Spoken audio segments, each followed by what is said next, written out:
Good morning, good afternoon, whatever time of day it is where you are, I hope it's good. I filmed the rest of this video a couple weeks ago now, and I just wanted to film this intro because I didn't actually introduce it. Earlier this week, I should have posted a video of Dennis and I enjoying a day together. During that day, we went for a walk on the rail trail, and during that walk, I started to think upon some meanings of life and just organically started talking about it, thinking that maybe I would include it in that video. But I guess I had a lot to talk about it because it became its own video as I talked about it during that walk. And as you'll see in this video, I continued to talk about it when I got home and later on. So I just wanted to give this little bit of an intro so that I just don't all of a sudden start talking about something in the middle of nowhere as if you understand why.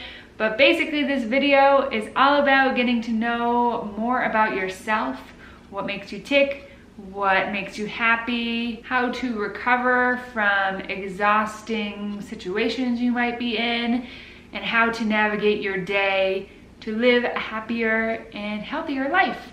So I hope that you enjoy. My biggest hope is that you will continue the conversation with me in the comments or wherever else we may be able to chat.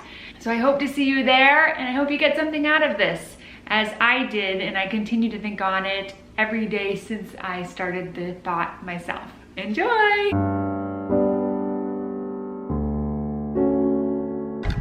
Alright, this probably is not the best angle, but I don't want to keep holding it up really high. I feel like it looks weird. Alright. I feel like this is more the angle Dennis sees me at. Is that kind of weird? Whoops!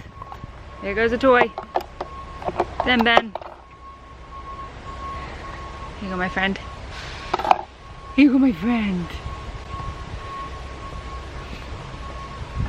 Alright, so one thing I wanted to talk about was just thinking about what, as a person, makes you tick. Like, not thinking so much about material things or like actual activities, but just in general, what brings you, what are some simple things that can be incorporated into a lot of things that bring you joy. So an example is, I find that I get a lot of energy and joy.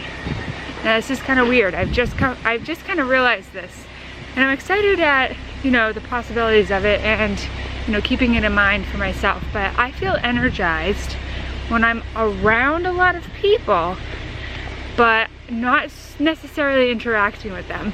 So if you are a Disney fan, you might relate to this and thinking about, like, imagine yourself on Main Street, just surrounded by lots of people.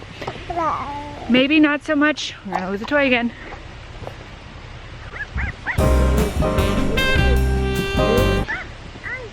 Maybe you're that person that you take the next step and you love talking to the person in line with you, or, you know, you're kind of always interacting with people, but maybe you're also that person that just likes to sit on a bench and people watch.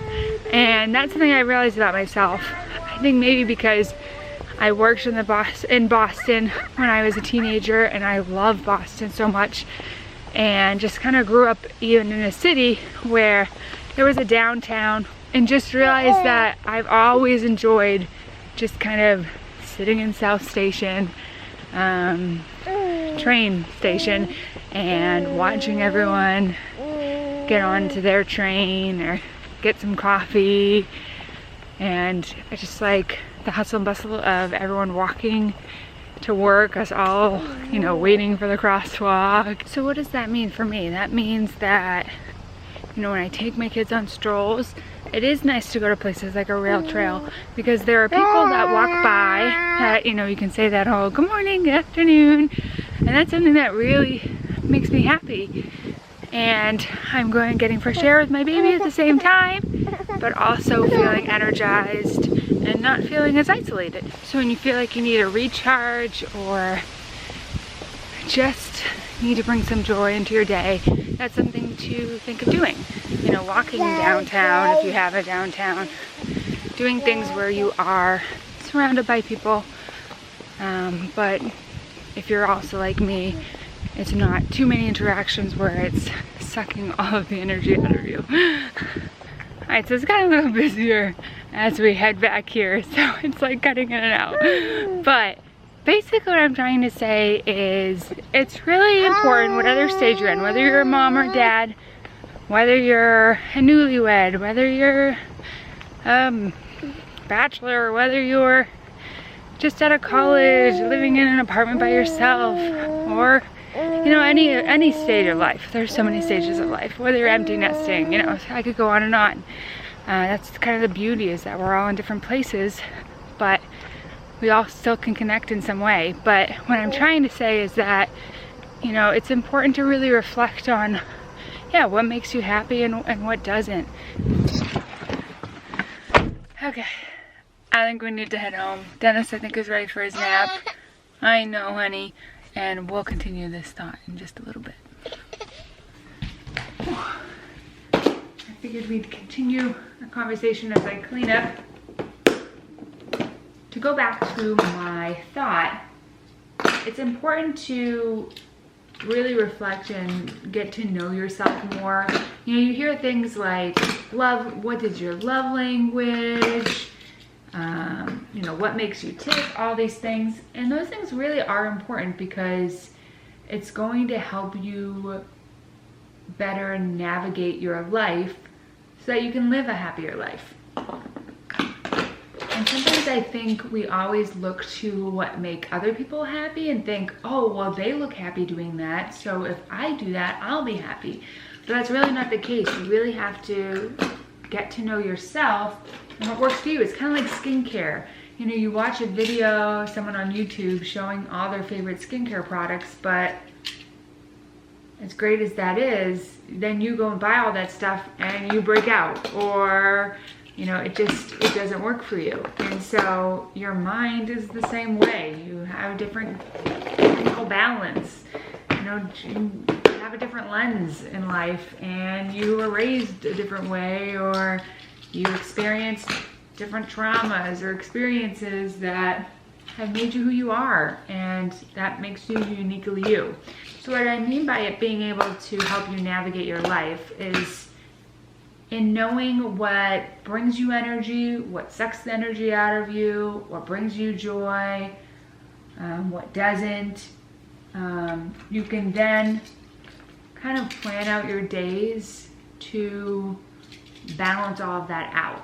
Because of course there are things that we have to do in life that it's a requirement. It's not something that we can get out of, and it may not bring us joy, and it may suck all the energy out of us.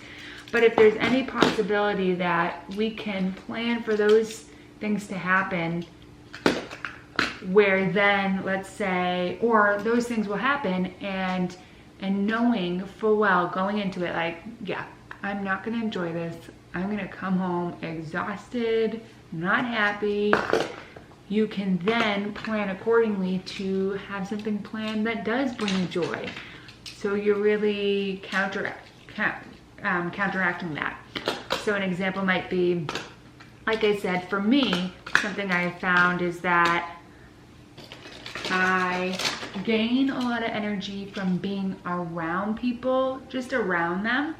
But I actually do find that a lot of energy is sucked out of me when I have to have like interactions with either big groups or sometimes actually really the most intimate groups. Those are what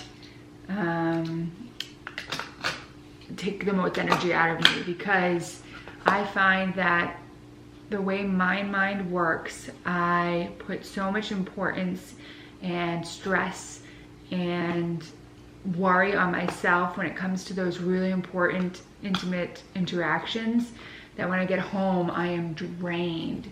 I've just noticed that with myself. Like if I'm just meeting a group, because people say all the time, like, you seem so extroverted. Like when I see you just like going to the store, like you'll talk to the, cashier, strike up a conversation. Like, that's super easy for me, and I actually really enjoy that. But when it comes to like, sometimes like a family member, or you know, someone that's in relation to my husband, that like, I'm like, okay, like he has a relationship with them and I want to make sure to have a good relationship with them.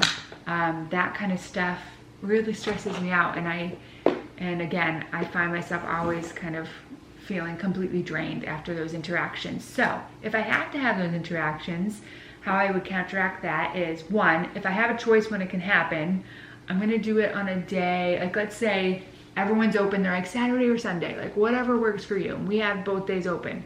I will always pick Saturday, because then Sunday I can recharge. I can then choose Sunday to be my day that I can do things that bring back energy. I can have some alone time. I can read a little bit. I can just be with my small core family that brings me so much joy and energy. I can put time aside to have tea. I can write in my journal. I can just veg and watch something of zero importance, or just go on YouTube, or just scroll through TikTok and just numb for a little while. But yeah, there's so many opportunities to make your life work with how your mind works. And it's just in first finding out how your mind works and really understanding that, understanding your heart and your soul and just how you are built. And then from there, being creative and finding your place in the world. So I got a few more cards to pick up, and then I got some books to go put away, and we'll go on and we'll think about how we can apply this to our life.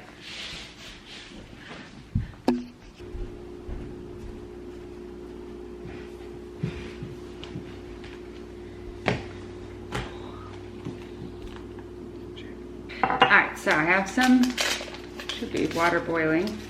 I'm gonna go for some oolong tea. That's what I like. You can find it on Amazon. I think that's where I got it. So I really like that, and I really like their white tea as well. That's actually how I first found them. Anyway, as I let that water heat up, I figured just wanted to wrap up what we were talking about, and again think about how all that I shared, and I was thinking about how both I can continue to explore that and apply it to my life, and maybe how you can too, and how we can kind of have just an open discussion about it. I think what I'd like to do is come up with a list of things that I dread, things that I know don't make me happy so much, things that I know just exhaust me, and then also come up with a list of things that, again, just bring you joy. I hope all that makes sense. I would love for anyone to share kind of their lists that they've come up with, what's worked for them, what hasn't worked for them, because your happiness is important, and I want you to be happy because it makes the world a better place, and it makes our time here on earth better too, because that time is precious. So with that being said, I hope to see you in the comments or anywhere else where we can engage to talk more about this or anything else that's on your mind. And I hope you have a wonderful day. All right, I gotta make my tea.